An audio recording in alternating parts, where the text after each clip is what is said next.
السلام عليكم ورحمة الله تعالى وبركاته. مرحبا بكم معايا أخوات فيديو جديد ونهار جديد. اليوم إن شاء الله غادي نتقاسم معكم طريقتي في تحضير البريوات من بين الطلبيات اللي كانوا عندي. كذلك هذوك البليغات فايت قسمتهم معكم. فالبريوات إن شاء الله غادي نتقاسم معكم بطريقتي، كيجيو زوينين غزالين، كيجيو معلكين وشاربين العسل. والطريقه ديال التحضير ديالهم سهله، وغادي نقول لكم جميع الاسرار باش غادي ينجحوا معكم ان شاء الله. واكيد غادي يعجبوا الكليان ديالكم بطبيعه الحال. هادشي بالنسبه للبنات اللي كيخدموا الطلبيات. باش ما نطولش عليكم ندوزو للمقادير وكذلك الطريقه ديال التحضير. ما تنساونيش من لي لايك، وشكرا لكم على حسن المتابعه. هنا اول حاجه عندي اللوز، عندي كيلو ديال اللوز اللي كنديرو في الماء، كتطلع فيه غير الغليه. بمجرد كتطلع فيه الغليه صافي كنحيدو، ما نخليش في الماء بزاف باش ما يشربش ليا الماء. وفسختو وخليته نشف تقريبا واحد الساعه. عندي هنا 350 غرام حتى ل 400 غرام ديال السكر. بطبيعه الحال السكر كيبقى على حسب الذوق، غير ما تكتروش وصافي. هنا بعد ما طحنتو الطحنه الاولى كنولي نعاود نطحنلو الطحنه الثانيه بالسكر سنيده. زدت عليه 100 غرام ديال الزبده، ضروري تكون من النوع الممتاز. عندي هنا المسكه الحره اللي مدقوقه مع سكر كلاصي، انا كنديرهم في ديك القريعه وكنبقى نهز منها. واحد رشيشه ديال القرفه، ما كنكثرش، غير رشه باش يبقى لينا ديك المذاق ديال اللوز، يعني القرفه ما تغلبش على اللوز. وعندي الماء زهر باش غادي نعرك هاد العقده هادي. وكندخل هذيك الزبده. هو كل ما عطيتوه الزبده اللوز اولا العقده كيجيكم هشيش كتعطي البنه، وفي نفس الوقت كتعطي ديك الطراوه لديك اللوز. المهم كنعرك الزبد عفوا العقده مزيان، كنعركها. ضروري تعطيوها الوقت وتدخلوا فيها ديك الزبده وتعركوها مزيان. كتبغي شويه ديال الخاطر، ولكن كتطلع معاكم عقده اللي هي زوينه زوينه وناجحه بزاف. صافي. وهنا كنبقى نرش بشويه ديال الماء زهر، ما تكتروش الماء زهر، غير واحد مره رشيشه. بطبيعه الحال نتوما كتحكموا فيه. كيتبان لكم العقده تجمعات وكتبقى رطبه بين يديكم، صافي كتحبسوا ليها، يعني كترشوا رشه برشه، ما تكتروش ليها الماء زهر. وكنبقى كنعلكها مزيان حتى كيدخل هذيك الماء زهر وديك الزبده كتعلك فيها. هانتوما شفتوا كندير غير براس صبعاني واحد الرشيشه وكنعلكها. طبيعه الحال نتوما غادي ديروا الكميه اللي بغيتو ديال اللوز. صافي. بعد ما كنعلكها مزيان وكتوجد ليا العقده، هنا غادي ندوزو باش غادي نوريكم الطريقه ديال التحضير ديال البريوات. هنا كناخد الورقه، كنقسمها اشريطه تقريبا فيهم واحد 24 سنتيم حتى 25 سنتيم في الطول، وفي العرض كناخد فيها 4 حتى 5 سنتيم. الطول ما تكتروش الطول بهكا باش ما تجيكمش ملفوفه، يعني تجي ديك العقده كتجي الورقه اكثر من العقده.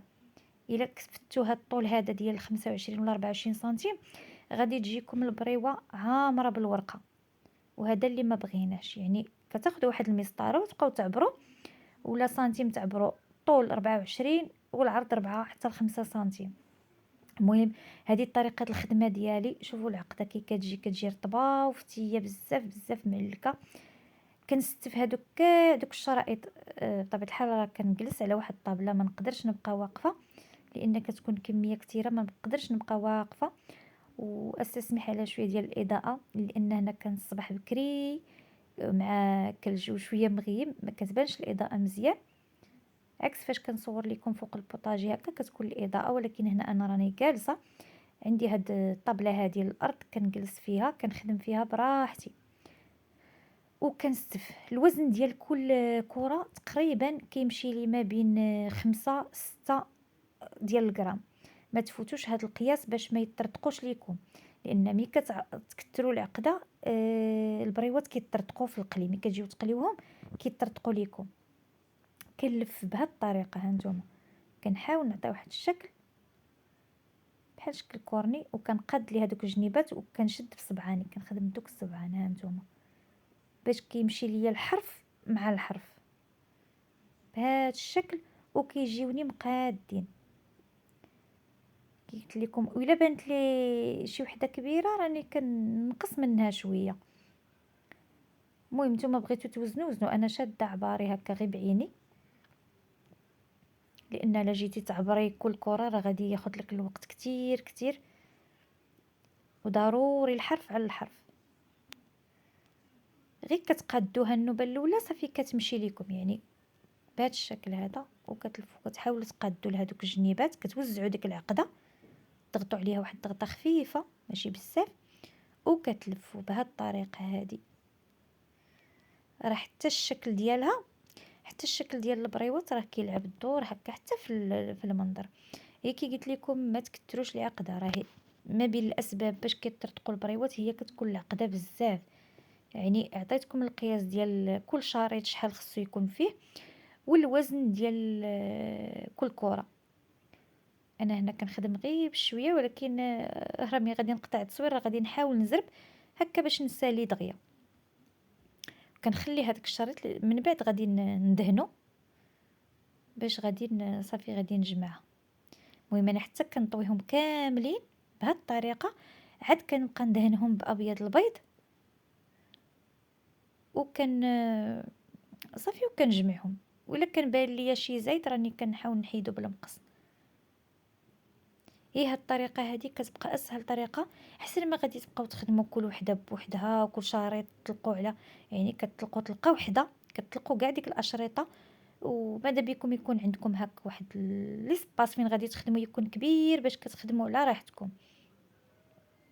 لان بالنسبه للبنات اللي كيخدموا لي كوموند راه ما غاديش يعني راه عارفين هذا الشيء، ما غاديش تقدري انك تبقاي واقفه واحد المده طويله فوق البوطاجي اولا فوق الرخام ديالك وانت كتخدمي وانت واقفه. فراه الوقوف راه كتعرفوا انه شنو كيقدر يسبب الوقوف يعني لساعات طويله، يعني راه ماشي ساعه ولا.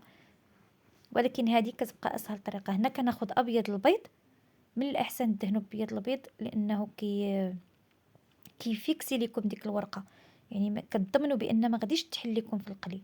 هي صراحه احسن من الدقيق والماء. ولا بان ليا شي زايد شي طريف زايد راه كنحيدو بالمقص. يعني انا ملي كندير هاد الخدمه كنطويهم كاملين، كنولي ندهن بابيض البيض كاملين دوك القنيتات وكنطوي. كتجيني هاد الطريقه سهله، وتقدروا انكم حتى الا كان عندكم كيلو ولا جوج ولا يعني تخدموها في وقت اللي هو يعني سريع. صافي حتى غادي نكملهم كاملين، كنخليهم بحال دابا انا خدمتهم الصباح، غادي نخليهم حتى الليل عاد نقليهم. خدمتوهم بالليل الصباح كتقليوهم، ضروري تخليو البريوات ديالكم ينشفوا. الا في حاله الا كنتم مزروبين تقدروا تخليوهم واحد الساعه حتى ساعتين وتبداو تقليو فيهم، ولكن هما كل ما نشفوا كيكون احسن. وخصوصا دابا انه البرد ما غاديش تخافوا يعني العقده تحماض ليكم ولا يخسروا ليكم. دابا راه الحال بارد، الا خفتوا مثلا في الصيف كيكون ديك درجه الحراره عاليه، تقدروا تخليهم غير واحد ساعتين وتبداو تقليو فيهم. صافي. وهنا انا بعد ما كملتهم كاملين كي قلت لكم خدمتهم في الصباح وغادي نبدا نقلي فيهم في الليل. انا بديت كنقلي هنا المهم دوزت القليه الاولى وداك الشيء. هنا كنخلي الزيت كتسخن مزيان مزيان، كتسخن مزيان مزيان. كنقص النار، ضروري تنقصوا النار. ملي كتحسوا بالزيت سخنت ليكم كتوضعوا البريوات ديالكم وتنقصوا النار على نار مهيله باش كيطيبوا من الداخل. الا خليتوا النار مجهده غادي تخطفوا لكم برا، يعني غيتحمروا من برا ولكن من الداخل غادي تبقى الورقه خضراء، غادي تبقى معجنه. هذاك الشيء علاش النار تكون مجهده. كنوضعوا البريوات وكنقصوا النار نار مهيله، وفي هذه اللحظه ما كنحركوا ما حتى شي حاجه حتى كنحسوا بان دوك البريوات شدوا راسهم، وعاد نبداو نحركوهم. يعني حتى كتبان لي البريوه شدت راسها ما نحركوهاش في الاول. والنار مهيله، كنأكد النار مهيله. هما كيبغيو شويه ديال الخاطر وشويه ديال الوقت في القلي. ما تزربوش عليهم، الا زربتوا عليهم غادي يجيوكم معجنين من الداخل وتبان لك البريوه طيبه من برا ولكن من الداخل غادي تبقى معجنه. وكنبقى كنحرك في هاد المرحلة ملي كيشدوا راسهم، كنبقى كنحرك يعني ما نحيدش يدي من التحراك. علاش؟ هداك التحراك هو اللي كيعطينا هو السر في ديك اللون اللي كيجي. كيجيو لون واحد، كيجيو مذهبين، ما كتجيش وحده محمرة بزاف، وحده ما محمراش، ولا محمرة من جهة وجهة ما محمراش. يعني هاد الطريقة هي اللي كتعطيكم البريوات كيجيو لون واحد مذهب، كيجيو ديك اللون ديالهم زوين. وهذا هو هذا هو السر ما بين الأسرار اللي كتخلي لكم داك اللون مزيان. وحتى في المنظر صراحة كيعطيو ديك الشوفة زوينة هاكا، ديك اللون الذهب كيعطي المنظر للبريوات.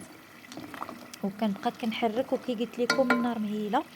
صافي من بعد كنحيدهم كنسقطرهم من ديك الزيت. ها نتوما راه بداو كيذهبوا، شفتوا؟ هنا راه يعني مذهبين، غير الإضاءة ما كتبينهمش مزيان. عاوتاني ما يتحمروش بزاف، لان مازال ملي غادي نديروهم في العسل غادي يزيدوا ياخدوا اللون من ديك العسل. هذاك الشيء علاش ما نكثرولهمش التحمار، غير كيذهبوا كنستقطرهم من ديك الزيت، كنستقطرهم هو الاولى من ديك الزيت، وعاد كنوضعهم في العسل. ها نتوما شفتوا راه الوالاشي ملي كديروهم في العسل كياخدوا ديك اللون هكا مذهب، وكيجيو لون واحد. والعسل بطبيعة الحال انا دفيته غير واحد شويه ماشي بزاف، والعسل ما يكونش خفيف وما يكونش ثقيل. الا كان خفيف ما غاديش يشرب لكم البريوات، ما غاديش يشربوا لكم داك العسل. ولا كان ثقيل غادي بحال يهرس لينا البريوات. يعني من الاحسن كيكون العسل ما بين وبين، ماشي ثقيل بزاف وماشي خفيف، يعني ماشي بحال ديال الشباكيه ثقيل وماشي كيكون خفيف عاوتاني بزاف. صافي وهما كل ما جلسوا في العسل خليتهم حتى ليله كامله، ولا ديرهم في الصباح وتا الليل عاد حيدوهم من العسل، يعني كل ما جلسوا في العسل كيعطيوكم النتيجه اللي هي زوينه. وهنا بعد ما كملتهم بالقلي صافي وضعتهم للناس اللي غادي يديوهم في لي بواط.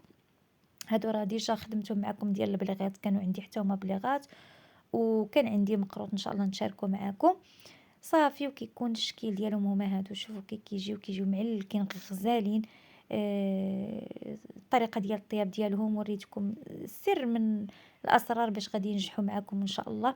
بالنسبه لثمن البيع كيمشيو ب 150 درهم للكيلو.